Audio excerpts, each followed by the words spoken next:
went to school, the bullying was too much. I went to church there, the bullying was too much. So I wanted to know more about God. I felt so alone, I felt so out. I felt like something was missing within me. So I had to look for it.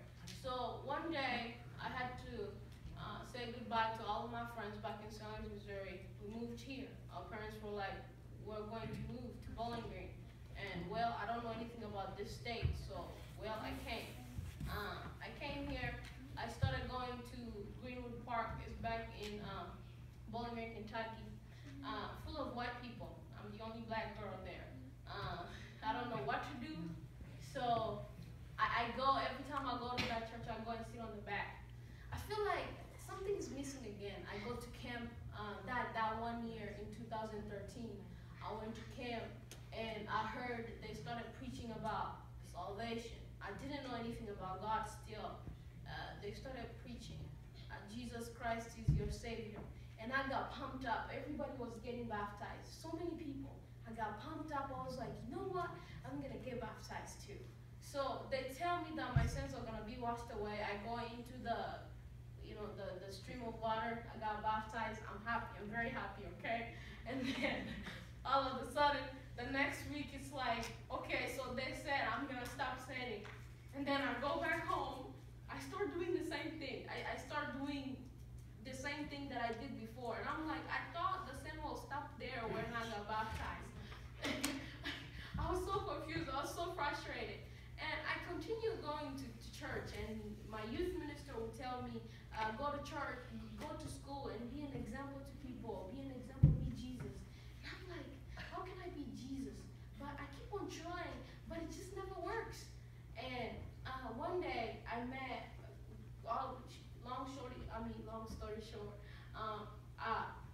in the summer as I went, I have been going to that church for a long time. I became close to the church. They're like my family. My parents don't know anything about God.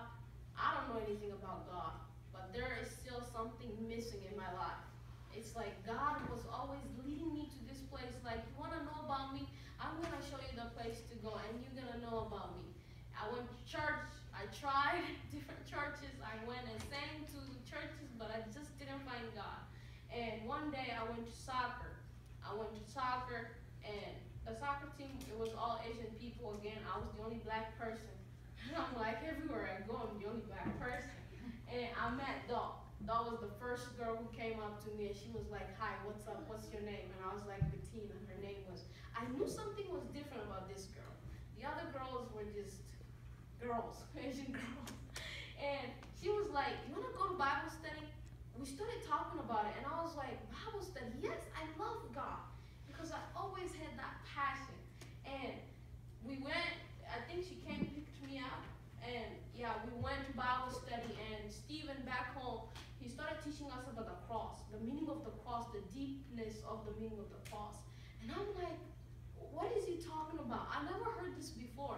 Okay, maybe he's too crazy. And that thing started going within me. And I'm like, no, have I ever been taught this before? And at that moment, I really knew the meaning of the cross and really who I was and what happened. And me knowing that my sins caused Jesus to go on the cross to die for me. I really knew the meaning of who I was and the meaning of who Christ was and the meaning of the cross, because I didn't know. And finally, I started questioning my faith, going to church, and everything was confusing. So Pastor Asa back, over there, and John, they were like, you gotta stop going to that church because it's confusing, it's frustrating. But something was there. I wanted to go back. That was my family, and I didn't want to leave them. That was my Christian family. And it was so frustrating. Back home, it was too much.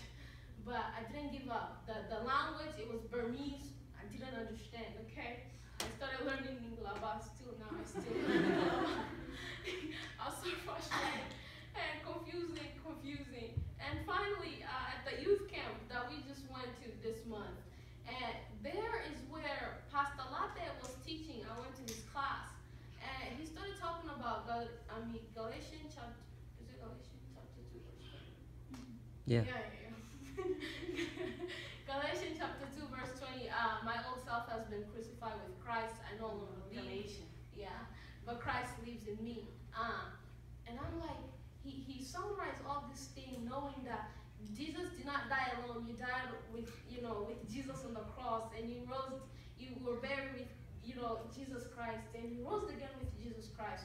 And I'm like, so what do I need to do to go to heaven? He asked us that question, and he was like, nothing. You just have to agree. You just have to believe. The meaning of believing is agreeing. And I'm like, okay. So the next night we go and talk to him, me and Doug again, and it's like we understand what really salvation is in that short term. And at that day I really cause I was questioning my faith, even if I still, Pastor Asa, Pastor Steven still taught me about salvation. I just needed to really get it in a simplest way, and he put it that way, and God used him to do that. And I was like, glory be to God. And I learned so much. And in July 2nd, 2017, there's where I decided, I was like, cool, God, I'll take your salvation. Thank you for looking down on me and knowing that I was a sinner, to give me mercy that I didn't deserve. So that is how I got my salvation. About Sunday school, I was like, John was like, and I was like, oh yes, I'm happy, I'll go. And we went here. For me, that desire of